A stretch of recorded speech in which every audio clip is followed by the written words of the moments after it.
Olá a todos, bem-vindos a mais um episódio do Projeto 230. Estamos aqui no corredor dos Passos Perdidos, na Assembleia da República, ao pé do Padre António Vieira, com a deputada Ana Miguel dos Santos, do Partido Social Democrata. Muito bem-vinda. Obrigada Francisco pelo convite. Boa tarde a todos. E a primeira pergunta que lhe faço tem a ver com a sua ligação à terra. Nasceu em Águeda. Como é que descreve Águeda? Olha, uma cidade muito industrializada, sobretudo é essa a imagem que as pessoas têm, porque é um concelho muito industrial, mas também com uma forte ligação à serra. Eu nasci, os meus avós também eram de uma aldeia, os meus avós paternos de uma aldeia também ligada à serra perto da Serra do Caramulo, portanto, e portanto tenho essa dupla visão, não é? Da serra, mas também da indústria, e portanto esta dualidade, diria eu, não é? Estes mundos tão diferentes em algumas coisas, mas tão interconectados ali. Portanto, eu acho que é um bocadinho uma cidade também, uma cidade normal, com escolas, com muitas atividades. Não podemos esquecer que na altura não havia internet, portanto, quando nasci, isto dito assim até pode parecer uma coisa que ainda me custa, mas é verdade, não havia internet, não havia essa ligação, portanto, uma cidade com coisas a florescerem, não tantas como as cidades de hoje, e como hoje, naturalmente, se for a Águeda, vê muita arte urbana, muita cultura, muitas associações que eu também, de alguma maneira, assisti à sua criação e ajudei também a criar. Ainda este ano, felizmente, que há umas semanas aprovámos aqui um voto de congratulação pelos 25 anos da Associação de Orfeu Cultural. É uma associação fantástica, eu tenho o prazer e o privilégio de conhecer os seus fundadores. Aliás, o presidente da Orfeu foi meu mandatário, eu consegui convencê-lo, e um ilustre independente, que foi meu mandatário na campanha eleitoral, e portanto isto também para desconstruir um bocadinho aquela ideia de que parece que os partidos mais à direita ou mais centro à direita, ou que não têm tanta ligação à cultura. Não, eu sinto-me uma pessoa muito ligada à cultura e portanto gosto de música, fiz piano, andei no cancioneiro, fiz teatro, envolvi-me imenso, se calhar nessa busca de alegria, de animação, de cultura, digamos assim. E falou desse conjunto de atividades que também teve, e como é que foi então crescer também em Águeda, que na altura acho que chegou a ser a capital da bicicleta, e tinha também um conjunto maior de indústrias que depois também foi perdendo para os concelhos ao lado. Como é que foi crescer em Águeda? O que é que se lembra mais da sua infância? Que tipo de atividades fazia, além também dos estudos normais? Olha, eu fazia muitas coisas. A minha mãe costumava dizer, e os meus pais, que eu era um bocadinho hiperativa. Por tudo o que de novo ia surgindo, eu envolvia-me. Como lhe disse, cancioneiro, karaté, natação, handball, até ping-pong eu fiz. Portanto, não fiz muito tempo, porque sempre gostei mais de jogos coletivos. Na música também já disse, envolvi-me muito no piano, no inglês, nos computadores. Eu lembro-me que fiz, eu tinha 8 anos, a minha mãe conta esta história e é muito engraçado, porque fui-me logo inscrever, porque havia uns cursos, isto as pessoas hoje se calhar não têm esta noção, mas era o MS-DOS, portanto foi o início dos computadores. Eu fui-me logo inscrever e eu com 8 anos tinha colegas de 30 anos que precisavam daqueles cursos para o trabalho. Mas eu fui-me lá inscrever, eu lembro-me na altura, o professor até disse à minha mãe, quando ela lá foi buscar o diploma, porque tinha tido uma excelente nota, dizer que se calhar até era interessante levar-me para os Estados Unidos, porque se estava a desenvolver muito esta ligação, ou seja, com 8 anos, pensar ir para o outro lado do mundo ainda era uma coisa um bocadinho distante. Mas sobretudo fazia muito isso, mas envolvia muito nas questões também sociais. Andei nos escuteiros, tocava no coro da igreja, porque eu sempre toquei piano e órgão e, portanto, também estava envolvida nisso. Depois era preciso ajudar na catequese, também ia ajudar. Portanto, tudo o que tivesse a ver com pessoas, sobretudo. O contacto com as pessoas. Eu lembro-me que era miúda e eu era tão hiperativa que todas as lojas da minha rua me conheciam porque eu ia para lá ajudar a fazer embrulhos e as pessoas estavam mais doentes, portanto, sempre fui muito, e sobretudo aquilo que mais me animava, ou que mais me inspirava eram as pessoas, era ver a alegria das pessoas, era esse contacto com as pessoas, e esse lado, se calhar tenho esse lado, se calhar, sem dúvida, dos meus pais. A minha mãe era professora na escola secundária e lidava muito com jovens, portanto, essa noção eu também lhe agradeço a ela, porque ela sempre me deu asas. A minha mãe é a minha maior inspiração do ponto de vista, desse ponto de vista, porque ela nunca me limitou. E sempre me ensinou a tolerância, os valores da tolerância, da aceitação da diferença. Eu recordo-me, eu conto estes episódios, ela muitas vezes, nós temos de ter esta realidade. A Águeda recebia muitos alunos, no caso a escola da minha mãe recebia muitos alunos das zonas mais serranas, e nós tínhamos casos na altura de gravidezes na juventude e que os jovens acabavam por ser discriminados, e eu lembro-me, tenho esta memória muito vincada, ela era a encarregada de educação dessas crianças, para lhes dar dignidade a esses jovens, e portanto acompanhava mesmo para tirar muitos jovens de situações de droga, de contacto com ambientes mais nocivos, e portanto eu fui educada um pouco com essa, muito com essa noção de respeito pelo próximo e de uma enorme tolerância e sobretudo de humildade por aquilo que eu tinha e que se calhar outras pessoas não tinham, e portanto de devolver isso ao próximo e de partilhar, essa noção de partilha daquilo que tu tens, eu acho que é muito importante. Agora, a noção da política, e já aqui Sim. Antecipando... Mas essa toda a estrutura de pensamento é o que leva a estudar Direito? Eu aí vou buscar um bocadinho também a inspiração ao meu pai, sem dúvida. Ele foi presidente da Associação Académica de Coimbra, na altura do 25 de Abril, foi uma pessoa que esteve ali muito envolvido naquelas lutas académicas, e de alguma maneira eu costumava dizer, eu sabia que ia para Coimbra, que foi verdadeiramente a cidade onde eu nasci, depois vim viver para Águeda com os meus pais, naturalmente, e onde eles viveram, onde eles se conheceram em Coimbra, e portanto isso marcou-me invariavelmente.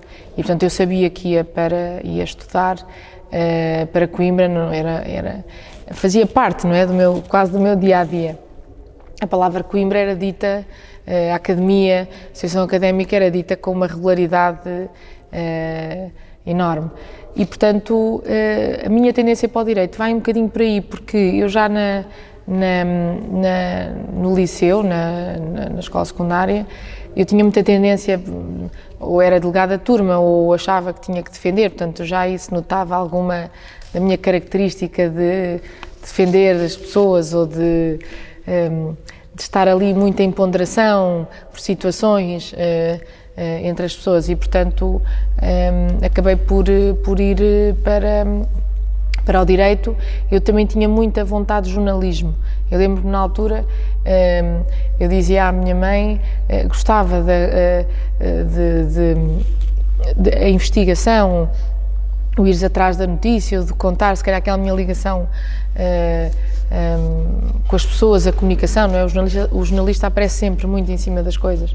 E na altura percebi, por diversas conversas que tive, e até naqueles testes psicotécnicos que fazias, que para já eu sabia que o curso de Direito poderia eventualmente abrir mais oportunidades, eventualmente se eu quisesse o jornalismo, mas também sabia que havia esse lado meu de luta, de defesa, de muito de justiça, que se sobrepunha a todo o resto. E então, tu com 18 anos, tu tomas decisões, mas pensas assim, se tiveres que ajustar o caminho, ajustas. E portanto foi sempre com esse pressuposto que eu fui fazendo escolhas, porque nós temos de ter sempre esta noção.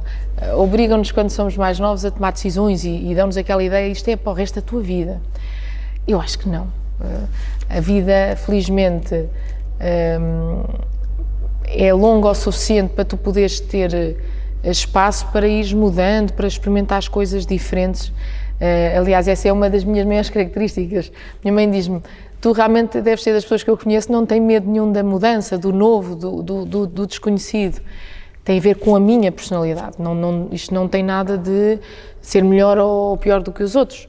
Eu sou assim e, portanto, por isso é que eu digo: a pessoa faz uma opção, tentas fazer o melhor que sabes, e se tiveres que experimentar outras coisas, também experimentas com a mesma alegria, o mesmo entusiasmo e a mesma curiosidade.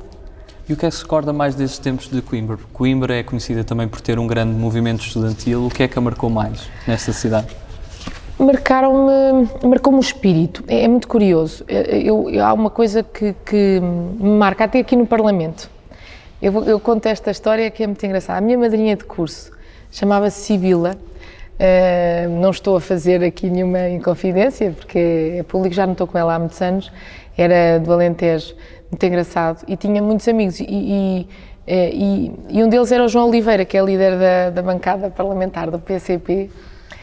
E eu lembro-me até de ter estado numa reunião quando ele se candidatou à Associação Académica de Coimbra, e realmente, para se perceber que tu consegues ter uma relação com as pessoas de um enorme respeito, sem precisares de ofender ou de hostilizar ou de discriminar. Portanto, foram meus contemporâneos, esse espírito, esses amigos que são ilustres, estão no Bloco de Esquerda, estão no PCP, estão no PS, essa cultura, essa ligação, eu acho que é diferente. Tu fazes amigos à séria, é quase um espírito de grupo, é quase como, eu sei que o Francisco estudou na Academia Militar, no Colégio Militar, aliás, e percebe isso, esse espírito que se cria, perdura nos anos. Isso é o melhor. Eu tenho imensos amigos de outros partidos, nunca isso se constituiu um obstáculo para mim. Aliás, na minha família próxima, não é? Havia essa tolerância, nunca se discutiu se tu és do PS ou do PSD, ou se és mais à esquerda ou mais à direita, quer dizer, cada um é livre de ser aquilo que genuinamente quer ser. Mas de Coimbra retiro isso, de Coimbra retiro esse espírito que perdura, é um espírito de irmandade, faltava uma palavra, de irmandade. Somos amigos, realmente, e quando sentimos que um de nós está a precisar de ajuda, todos nós vamos ajudar, fazemos aquele jantar que parece que tivemos ontem, todos juntos, e esse respeito fica. E eu recordo-me ainda do dia em que me cruzei nos corredores, ainda antes de usarmos máscara, que é mais fácil, do João Oliveira do PCP se recordar, e que bom que é poderes ter este respeito, este respeito pelo trabalho do outro, independentemente de não concordares com tudo aquilo que ele defende ou de eu defender coisas diferentes. Mas esse respeito, eu acho que é o início do diálogo, e esse respeito também revela o respeito que os portugueses nos merecem, e esta função que estamos agora a exercer nos merece. E uma das coisas que também procuramos, e aproveitando que mencionou isso, nós procuramos mostrar que também há respeito mútuo entre vários deputados, mesmo sendo de bancadas diferentes, e mencionou o João Oliveira, que também já foi mencionado por outros deputados por ter um bom sentido de humor, mas falando também da parte de retirar exemplos de outros deputados de outras bancadas, há assim algum deputado que destaque por ser exemplar, por amarcar? Olha, há um deputado que me... Há um não, são vários. Eu seria injusto. Eu não gosto de dizer eu tenho... Qual é o teu músico favorito? Não consigo. Eu não consigo tomar essas decisões. Se me perguntares assim, gostas mais do teu pai ou da tua mãe? Não te consigo dizer. Portanto, não vale a pena. Quer dizer, são amores inteiros, profundos, e, portanto, se tu podes amar duas pessoas com esse sentimento avassalador, tu podes ter imensos amores. Portanto, mas há uma pessoa que me marcou precisamente, que é o deputado o Pureza, do Bloco de Esquerda. Porquê? Porque conheceu o meu pai em Coimbra, portanto ele foi contemporâneo, apesar de ser mais novo, e recordava-se muito dele, e na altura o meu pai estava muito, eram as lutas de esquerda, não é? Portanto ele muito ligado, ele se calhar muito mais ligado à extrema esquerda, àquela esquerda, que na altura era a oposição, não é? Um regime, era esta, no fundo, a ideia. Ele era um anarca, portanto ele não tinha nenhum partido, mas era um revolucionário, não é? Como era na altura, e portanto ele muito mais moderado à data. E depois da partida do meu pai, porque o meu pai faleceu no primeiro dia de campanha, foi das coisas mais dolorosas, dizia-te isso há pouco, para as pessoas perceberem que nem sempre que quem está de lado de cá é um ser humano e, portanto, que nos acontecem coisas relativamente às quais nós não conseguimos ser completamente imunes, não é? E é muito curioso, tive pena de ele não estar cá hoje, fisicamente, de ter visto aquele momento. E foi um momento que me marcou, precisamente quando ele se apercebe de quem eu era filha, e até fui eu que lhe disse portanto, que ele tinha falecido. E foi até assim um momento desconcertante. E tenho que identificar outro momento também muito desconcertante, o deputado João Ataíde, que faleceu, com quem eu estive na véspera do desaparecimento dele, e que também era, portanto, amigo do meu pai das alturas de Coimbra. E ter estado com ele algumas vezes a falar exatamente sobre experiências do meu pai, não é? Aquelas histórias engraçadas, e vê-lo partir de uma forma também muito semelhante à partida do meu pai. Foram dois momentos muito marcantes, mas que me marcaram precisamente porque este gosto pela política, esta vontade veio-me do meu pai muito. Apesar da minha mãe ter uma intervenção, não é de política, mas como professora tem essa intervenção social, não é? Porque isso também é... A política pode ser aquilo que tu fazes diariamente, não é? A política são valores, não é? E sentir que ele não está cá fisicamente no dia em que tomo posse é doloroso. Mas hoje estou aqui para prestigiar também e para homenageá-lo, porque sei que onde ele estiver, porque eu sou das pessoas que acredita que há algo mais, eu costumo dizer, eu acredito,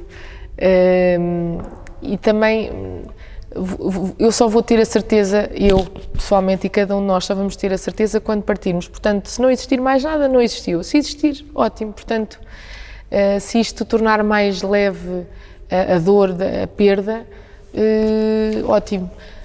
Uma mentalidade agnóstica ou crente? Crente, sem dúvida. Eu acredito muito e, sobretudo, acredito no ser humano, acredito no poder do amor. Eu sei que nós estamos num momentos muito crispados, mas eu acredito mesmo no poder do amor pelo próximo, do amor por nós próprios. Eu acho, no dia-a-dia, na forma como as pessoas se relacionam, nós somos seres humanos e a forma de nós nos relacionarmos é através destas emoções, destes laços emocionais que vamos criando. E eu acredito que a melhor forma de nós criarmos pontes, de nós resolvermos conflitos, é através... Eu sei que isto pode parecer um bocadinho romântico, mas o amor no seu sentido de boa fé, de respeito pelo próximo, de estarmos desarmados e darmos o corpo às balas, não é? Utilizando aqui uma linguagem um pouco mais bélica, mas darmos o corpo às balas no sentido de respeitarmos o ser humano que está à nossa frente e que nem sempre vai ter a resposta ou a reação que nós esperamos ou que nós gostaríamos, porque também ele está a viver esse momento, não é? As pessoas... Eu dou-te este exemplo, Francisco. Eu tive que fazer campanha, naquele momento foi muito difícil, foi um choque, ninguém esperava. Vocês não podem imaginar o que é atender o telefone e ouvires do outro lado que o teu pai, com quem tinhas acabado de falar, tinha falecido. E olhas à tua volta e vês jornalistas, vês câmaras, vês televisão, e eu respeito todos, toda a gente entendeu, não é? Naturalmente. E depois decidires assim, tens aquele momento em que decides, tenho condições anímicas para fazer uma campanha eleitoral, em que as pessoas naturalmente te vão pedir esse amor, esse contacto, não é? Porque as pessoas precisam se identificar, as pessoas precisam de sentir empatia com... E depois de conversar até com a minha mãe e de sentir, pensei, não, eu vou, onde quer que o meu pai esteja, ele vai ficar muito feliz por não ter desistido, e vou homenageá-lo, e costumo dizer que dedico este desafio a ele, onde quer que ele esteja, e pedi muita ajuda, e fiz a campanha dentro daquilo que consegui, tentei estar presente em todo lado, em momentos muito difíceis e em momentos em que as pessoas não sabiam a dificuldade, provavelmente, o sofrimento que eu estava a sentir, e portanto eu digo-te, esse foi o meu principal desafio, e foram momentos duros, porque são momentos de combate, em que as pessoas, não é? O combate político é um combate aceso. Eu tinha como cabeça de lista de Aveiro o atual ministro, Pedro Nuno Santos, por quem tenho um respeito pessoal enorme, e portanto também houve dentro daquilo que é possível, foi uma campanha com muita lisura, portanto foi uma campanha muito ligada para os problemas, e portanto desse ponto de vista fiquei contente, porque conseguimos de alguma maneira mostrar às pessoas que há dignidade também nestes meandros, nestes mundos, porque eu honestamente quero aproveitar esta oportunidade para dizer isto. Diaboliza-se muito a função política. É mais fácil nós dizermos, os políticos são assim, os políticos são assados, mas gente boa e gente má em todo lado. E eu prefiro não pactuar nesse discurso da diabolização. Prefiro ter um discurso positivo, tentar mudar por dentro, tentar fazer a minha parte. Se todos nós fizermos a nossa parte, o resultado é a conclusão dessas pequenas partes, e portanto, se conseguirmos contribuir e mudar alguma coisa, eu acho que isso é um ponto favorável. Depois, em 2011, também tem uma experiência num executivo como assessora jurídica do então ministro Aguiar Branco, ministro da Defesa. O que é que recorda dessa experiência governativa? Trabalhar no executivo é certamente diferente do que trabalhar no poder legislativo, mas quais é que eram os grandes desafios na altura de trabalhar ou dar assessoria a um governo? Bem, foi um desafio muito grande a dois níveis. Primeiro, porque eu era advogada, portanto ainda sou, não é? Tenho a minha cédula profissional e exerci, e serei sempre advogada, que essa é que é a minha raiz, e tenho muito orgulho. E portanto tu vais para dentro de um gabinete num momento manifestamente excepcional, porque estamos sobre a intervenção da Troika, não é? Portanto, eu costumo dizer que venho à política nestes dois momentos tão de emergência, não é? Agora social, sanitária e na altura financeira. E invariavelmente isso marca também o teu trabalho. Ali, em concreto, o que me marcou foi exatamente o contacto com o mundo da Defesa Nacional e das Forças Armadas. É aqui que eu descubro um mundo completamente novo, e obrigou-me a estudar muito, a trabalhar muito para conhecer melhor esta área, que acaba por ser sempre uma área muito pouco conhecida do do homem comum, não é? E ainda bem, porque, como o Francisco sabe, e bem, quando nós damos pelas Forças Armadas, alguma coisa está mal. E, portanto, a sua intervenção é sempre uma intervenção discreta, e é assim que deve ser. E sobretudo, quanto menos ou quanto menor for essa intervenção, é bom sinal. É sinal que vamos estando seguros e, portanto, não temos nenhuma ameaça. E, portanto, foi um desafio enorme, porque a tensão era, tu não consegues prever coisas com um ambiente normal.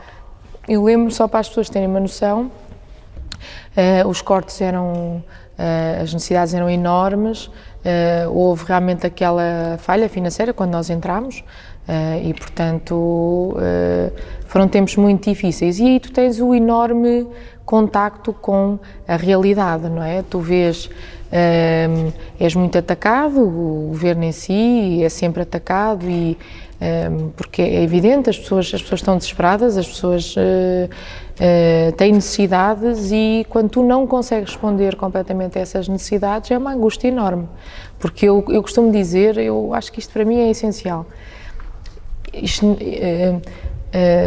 não há nenhum político que queira não distribuir. Eu acho que não deve existir, não é? Os políticos, qualquer um gostaria de que todos estivessem bem e que todos estivessem a um nível do ótimo. Portanto, eu não acredito que ninguém queira que ninguém esteja mal, eu não acredito nisso. A menos que seja uma pessoa que tenha um enviesamento de personalidade tão grande, que esteja tão mal consigo, que só queira ver o mal nos outros. Eu não acredito nisso, e portanto é muito difícil governares com estas condicionantes todas, e portanto aí tu tens essa noção. E depois foi a experiência também por todo o mundo novo que se me deparava, e desbravar isso sou uma mulher, e uma mulher num mundo tão masculino, e uma mulher jovem, na altura ainda era mais jovem, e portanto estar num ambiente tão masculino, tão não é? Institucional, tão estratificante, acabou por ser também um enorme desafio, mas que me deu muito gozo, e que me dá muito gozo e um prazer muito especial desbravar de dia para dia, com muita humildade e muito respeito. Muito respeito. Eu acho que é esta a minha máxima: se tu tiveres humildade e respeito por quem está à tua frente, tu consegues sempre crescer e fazer valer as tuas ideias, ou pelo menos encontrar a melhor solução. Porque na política tu não tens que ter sempre razão, porque a tua razão pode não ser o melhor para aquele momento. A política serve para resolver problemas das pessoas, e no fundo gerir aquilo que é comum.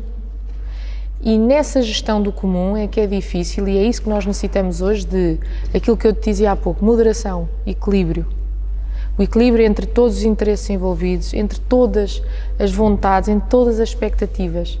São 10 milhões de portugueses que têm 10 milhões de sonhos, no mínimo. Basta que cada um tenha um sonho, basta que cada um tenha um interesse pessoal, basta que cada um tenha um direito pessoal, algo.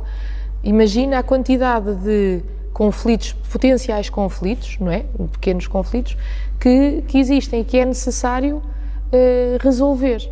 E resolver muitas vezes não é, eu não quero chegar ao fim e dizer eu tive razão, eu sou... Nós temos é que conseguir resolver os problemas às pessoas, com o mínimo de danos possível. E é essa a nossa, acho eu, a nossa missão. E esteve sempre muito ligada à área de defesa, foi a área que também fez uma maior especialização, mesmo no âmbito da NATO e na Alemanha. Sendo agora coordenadora do grupo parlamentar também da Comissão de Defesa, quais é que são os grandes desafios que aponta para a defesa nacional? Olha, a pandemia é muito interessante, porque no início da legislatura Eu recordo-me que fiz uma intervenção inicial, uma intervenção de fundo, onde na qual identifiquei todos os pontos que achávamos que, no fundo, o nosso programa do Governo ou para a legislatura. Porque essa a função nesta Comissão de Defesa é, sobretudo, ajudarmos o Governo a tomarmos boas decisões em matérias que são matérias de soberania muito vincadas. E, portanto, eu recordo-me na altura de termos falado muito sobre isto e do PSD ter tido sempre uma intervenção de puxar pelas Forças Armadas, sobretudo na sua vertente de agente de proteção civil e na capacidade que as Forças Armadas têm de intervir em cenários complexos. A sua cultura organizacional, a sua cultura organizacional, a multiplicidade de meios e de recursos e de valências ajuda a fazer uma resposta assertiva e mais eficaz num cenário como este que estamos a viver. Curiosamente, isto é daquelas curiosidades, dá-se o cenário da pandemia e logo no início, em abril, eu disse isto ainda agora há pouco tempo, nós dissemos logo que a intervenção das Forças Armadas neste cenário de pandemia tinha que ser estruturante, tinha que ser uma intervenção de fundo, tinha que ser uma intervenção no planeamento, porque eles estão, o Francisco sabe isto, eles são ensinados, não é, a resolver o caos. Eu lembro-me que havia uma vez um colega militar do gabinete disse-me uma coisa que nunca mais me saiu da cabeça. É um ilustre da Marinha, na altura uma mente brilhante, e ele disse-me assim: "Oh, Ana, a cabeça de um militar está preparada para resolver uma situação de caos. Nós estamos preparados para trabalhar no caos." Isto diz muito daquilo que é a cultura militar e, portanto, num período como este, aquele em que vivemos, em que estamos num período de guerra, em que estamos num período de paz, não é? O maior período da nossa história, em tempo de paz, as Forças Armadas, e é isto que eu digo, está previsto na Constituição, portanto, não é necessário usarmos conceitos de duplo uso ou de outros critérios. Está lá as missões de interesse público. As Forças Armadas, desde que não comprometa a sua prontidão, devem ser, no fundo, utilizadas, não é? A intervir nas missões de apoio às populações. As Forças Armadas estão ao serviço das pessoas. E eu repeti isto à exaustão e vou repetir isto à exaustão. Nós não... E é curioso, dito isto e acrescentando, neste cenário de pandemia nós aprendemos também uma coisa, a noção de reservas estratégicas. Eu falei disso numa conferência aqui em julho e vou repetir. Numa altura em que se fecharam fronteiras, numa altura em que tu tiveste que fazer aquisições em diversos pontos do globo em que todos os países necessitavam dos casos dos ventiladores, agora das vacinas, é evidente que uma intervenção, a ajuda europeia é essencial, não é isso que se coloca, mas nós não podemos prescindir nunca das nossas reservas estratégicas, porque se tudo isto falhar, se fecharem as fronteiras, tu tens de ter um mínimo de resposta.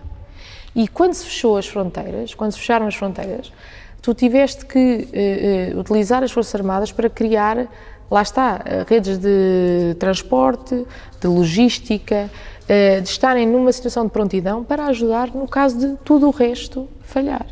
E, portanto, não podes prescindir disso. E eu diria que essa tem sido, infelizmente, a realidade, e para concluir, vem-nos dar razão. Aquilo que eu achava que poderia ser ainda muito teórico, de dizer cuidado, que é importante para cenários complexos, acabou por acontecer. E esta pandemia é bom que se retirem lições profundas, sobretudo da forma de resposta, a forma como o Estado tem que responder a uma situação destas, e de se perceber que a resposta não pode ser só ao nível da saúde, evidentemente, e tu precisaste de assistência social, de rede de transportes, agora o plano de vacinação é o exemplo cabal, não é? O transporte,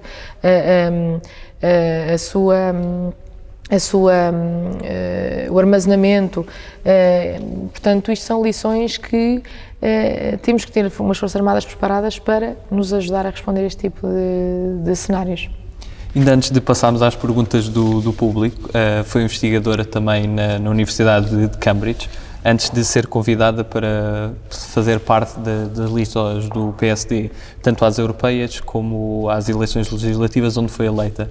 Como é que foi essa vivência toda no Reino Unido e também como é que surgiu esse convite?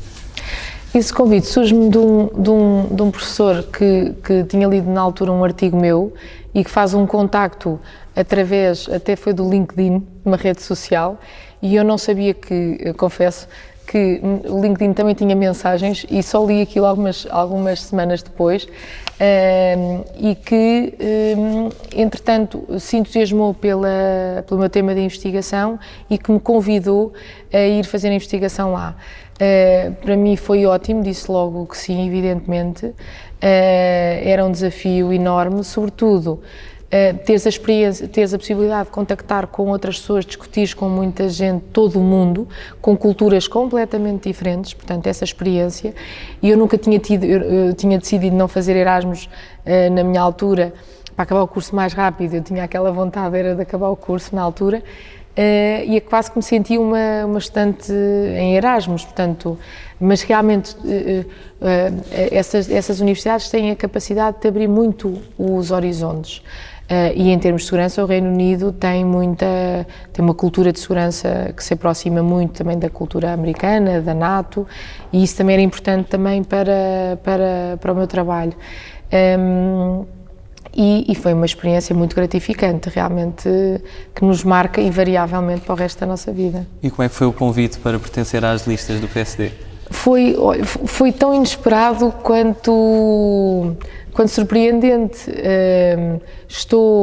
Recebo uma mensagem do Presidente, eu conto esta história, não tem problema nenhum, recebo uma mensagem do Presidente do Partido Social Democrata, da AGDA, da secção da AGDA, que pediu para falar comigo.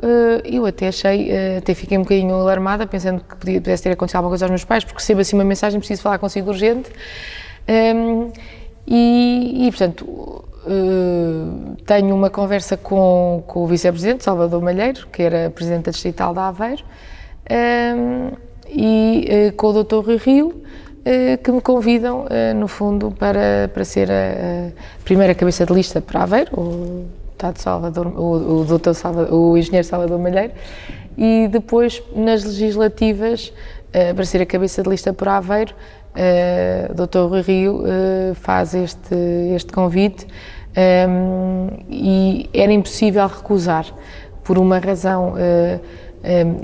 Quiseram fazer diferente, quiseram ir buscar pessoas que estavam não tão ligadas ao partido ou tão ativas do ponto de vista do partido, e portanto buscar pessoas novas, essa mensagem com o seu trabalho normal, mas também não é preciso endeusarmos as pessoas. Eu acho que todas as pessoas têm o seu mérito e todas as escolhas são possíveis e são dignas de respeito. Foi surpreendente e, como disse, voltei a mudar outra vez o rumo à minha vida, a ajustar os caminhos, mas sempre com um objetivo que nunca me deve abandonar, que é procurar ser feliz a fazer aquilo que faço. Passamos agora ao nosso segmento de perguntas do público e temos aqui uma questão do Miguel Moreira, isto que falámos do Partido Social Democrata, pergunta a que parte ideológica do PSD se revê mais? Moderada. Parte moderada. Reformista, humanismo. Nós então avançamos já para parte de perguntas mais dinâmicas, a segunda parte da nossa entrevista, e a primeira pergunta que lhe faço é: quem é que, na sua opinião, foi o melhor rei de Portugal? Ai.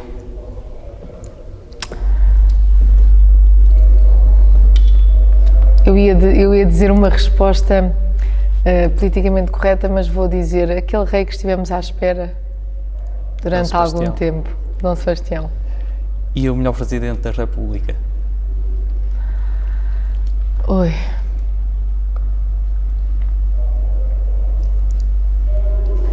Isso é uma resposta um bocadinho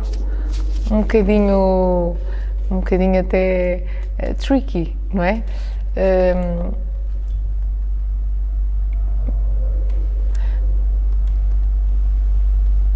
Todos eles, à sua maneira, têm sido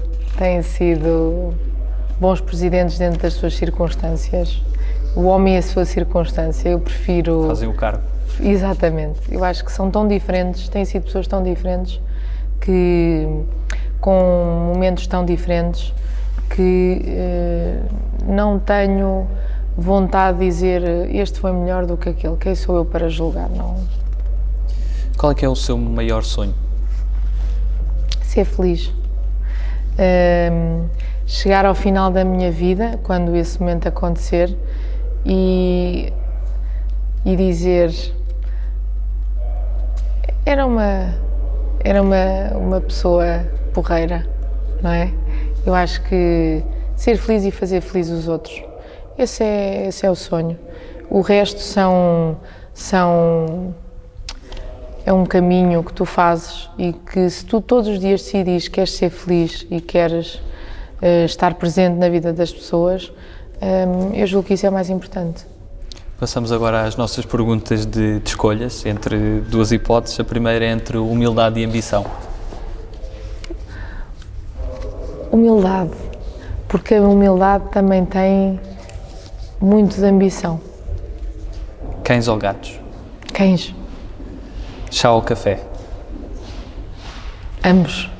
Não consigo, é muito difícil. Eu adoro café, não posso beber mais café porque o meu coração começa-me a pregar assim umas partidas, mas adoro chá. Portanto, vinho no chá. Portanto, os dois, posso dizer, não posso? Pode. Harvard ou Oxford? Eu não conheço nenhuma das duas, portanto, vou dizer Harvard, porque como estive em Cambridge, como são concorrentes Oxford e Cambridge, portanto, vou dizer Harvard. Essa de Queiroz ou Fernando Pessoa? Difícil, mas Pessoa. Campo ou cidade? Preciso dos dois. Zeca Afonso ou Sérgio Godinho?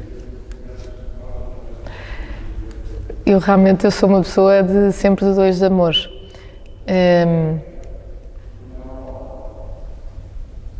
Os dois.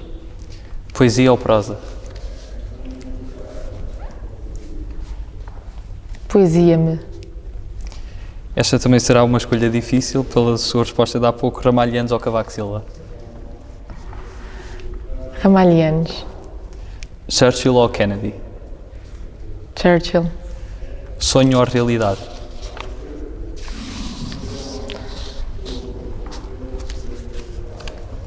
Gostando muito da realidade, vou escolhendo o sonho. Manuel Alegre ou Lídia Jorge? Manuel Alegre é meu conterrâneo Dá, ilustre, não é? Portanto, Manuel Alegre. Não vou fazer isto a um conterrâneo Sim. meu. Sagres ou Superboc? Não bebo cerveja. Incrível, estudei em Coimbra, mas não bebo cerveja. Vinho tinto ou Não bebo vinho tinto também. nada alcoólico? Não, bebo álcool. Não consigo beber nem vinho tinto nem cerveja, portanto, nem pensar, mas não. Diria água, adoro água. Quente, borbulhar, água das pedras, adoro água. Merkel ou Macron? Merkel. Tony Blair ou Boris Johnson? Ui, Tony Blair. Éder ou Salvador Sobral? Tão diferente. Eu adoro o Salvador a cantar e gostei muito daquela emoção de ver o Éder a marcar os dois. 230 ou 180? 230 ou 180. Estamos no programa dos 230, sim, não é? Vou deixar essa resposta para o presidente do partido. O que importa é, no final do dia, que sejam 180 ou 230, que estejam inteiros, presentes e a fazer um excelente trabalho pelo seu país e a representar os cidadãos. Portanto, se será 180, 190, 200, o que importa é que aqueles que cá estejam de forma inteira, não é? Como diria a pessoa. Em exclusividade? Em exclusividade ou não, tu podes ser inteiro em exclusividade ou não. Eu acho que esse é outro dos... Às vezes há aqui uns paradoxos, não é? Tu dizes, tu não queres políticos profissionais da política, mas depois queres colocar em exclusividade. Mas por outro lado criticas porque eles estão... Quer dizer, a certa altura tu já não sabes... o que importa é aquilo que tu faças, que faças bem. Se tu estás em exclusividade ou não, tu podes ter aqui pessoas que estão em exclusividade e estão com um enorme senso de responsabilidade, como podes não ter essas pessoas. O mesmo se aplica aos médicos, aos profissionais de saúde, aos profissionais de outras áreas, da justiça, etc. Portanto, tudo depende da forma como tu encaras a tua função, neste caso, não é? Ou a tua profissão. Portanto, se achares que tens tempo a fazer outras coisas, é uma opção individual. Se achares que não tens esse tempo, porque há pessoas que podem não ter esse tempo, é tão legítima como a outra. Portanto, acho que tudo depende da forma como tu estás. Tem alguma figura histórica que inspire mais? Eu vou dizer uma coisa que pode parecer... meu pai. Prefiro... é a pessoa que mais me inspirou e inspira. E se pudesse escolher uma pessoa com quem nunca tenha almoçado e tivesse esse privilégio de almoçar, quem é que seria essa pessoa e qual é que seria o prato? Olha, adorava ter almoçado com Churchill e escolheria um bacalhau à Brás. E qual é aquele país que nunca visitou e gostaria de visitar? Austrália. Tenho uma enorme curiosidade. Se calhar por estar muito longe, de ser o país à distância, a nossa distância mais longe, e isso dá-me alguma curiosidade.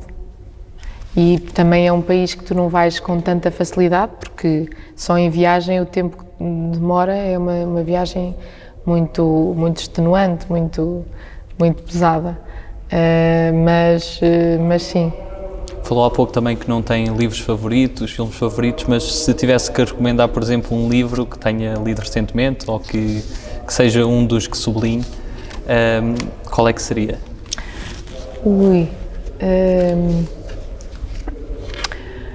A Ordem Mundial do Kissinger. Henry Kissinger. E em termos de filmes? Os Dois Papas. E em termos musicais, há assim uma banda favorita ou um cantor favorito? Não Pearl consigo. Jam? Pearl Jam, sim, sem dúvida, é a minha juventude. O grunge marcou a nossa juventude, os anos ali 90. Pearl Jam, sem dúvida, mas tantos outros que ficariam de fora e que nos vão marcando, não é? Portugueses, então, vamos tendo muitos. Há um grupo que eu gostaria de deixar aqui e que, se as pessoas tiverem a oportunidade, vão ouvir, que são os Danças Ocultas, que é um quarteto de concertinas de Águeda, que eu tenho a sorte de serem todos meus amigos e, portanto, com quem toquei no Cancioneiro, e é um grupo fantástico, que tem feito um trabalho excepcional por todo e que tem levado o nome de Portugal muito longe, e vale mesmo a pena ouvir. Ponham no Google, vão ao YouTube, as redes sociais todas, e procurem Danças Ocultas. É muito, muito diferente e muito bonito, portanto, eu recomendo. E se tivesse que servir Portugal no Ministério, novamente, qual é que sentia que teria mais capacidade de dar um contributo ao país? Seria a Defesa? Sim, naturalmente o Ministério da Defesa, sim. Passamos agora a um conjunto de palavras soltas. Escolhi aqui algumas palavras e peço que me diga o que associa estas palavras com também algumas palavras. A primeira palavra que escolhi foi Síria. Siri? Síria. Ai, Síria. Em Cambridge conheci uma família síria, ela está a fazer doutoramento em Cambridge e tive um contacto direto com aquela realidade, é uma realidade também diferente, não é? Porque felizmente ela está em segurança, está bem, mas deu-me a conhecer realmente uma tragédia humana, que é aquela que se está a viver e que nós realmente não temos noção, sim. Ciência. António Damasio. Tenho lido muito sobre ele e realmente ele é desconcertante, é uma pessoa desconcertante. Feminismo. Feminismo.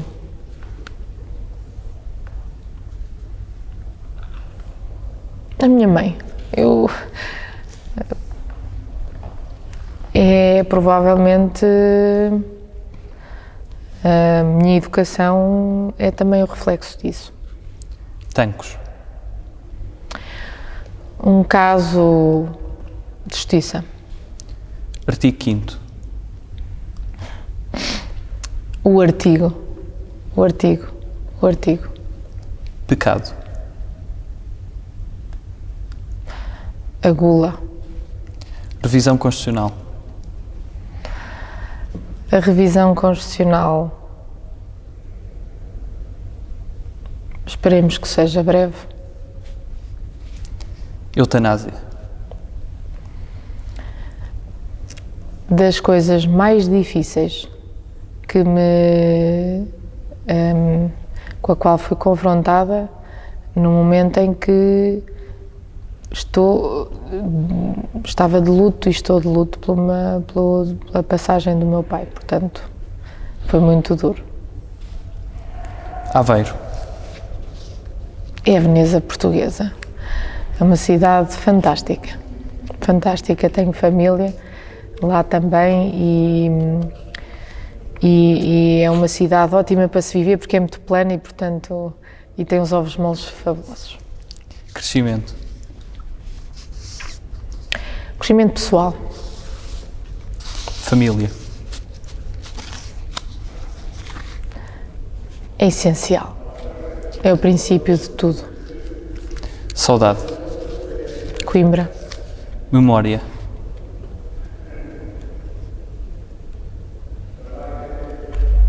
Da infância. Humor. É uma ferramenta diária para ser feliz, para quebrarmos muros, para derrubarmos muros, para criarmos pontos, para chegarmos ao outro. Tem planos para uma pós-vida política? Tenho. Algo que gostasse de realizar na sua vida que preenchesse? Ser feliz. E o que é que acha que é preciso fazer mais para aproximar os cidadãos dos seus representantes? Continuarmos sobretudo para quem é mais moderado e para quem acredita que o amor é uma ferramenta que nos pode levar a bons resultados, é continuarmos a trabalhar, a não desistirmos, de mostrarmos que com muita humildade, estamos a desempenhar a função o melhor que sabemos. Porque também não é fácil estar do lado de cá. Ninguém nos ensinou, não é? Tu não entras e não tens um manual de instruções. Tens que pensar que cada pessoa que aqui está é a pessoa e a sua circunstância. Tem uma experiência de vida, tem opções, tem valores, tem os seus princípios e todos eles são importantes e é nesta diversidade que nós podemos encontrar as melhores soluções. E ainda bem que há diversidade. E se tivesse que resumir Portugal numa palavra, que palavra escolhia? Descoberta. E para terminar, que mensagem é que gostaria de deixar aos portugueses? Neste momento é invariável tu deixares uma mensagem de esperança. De esperança num mundo melhor e num futuro melhor. Porque o momento que vivemos é um momento, este é excepcional, é um mundo muito desconhecido e, portanto, a nós compete-nos não desistirmos, a nós, quando digo nós aqui, compete não nos desistirmos, não abandonarmos o barco e tentarmos fazer o nosso melhor para que isto não descambe e para que as pessoas possam continuar a lutar e a serem felizes e a terem um mínimo de dignidade, que é isso que se espera. Ana Miguel dos Santos, terminamos aqui a sua entrevista. Muito obrigado pela sua participação. Obrigada. E assim terminamos mais uma entrevista aqui nos Passos Perdidos. Continuem a assistir aos nossos episódios e a darem-nos o vosso precioso feedback. Até já.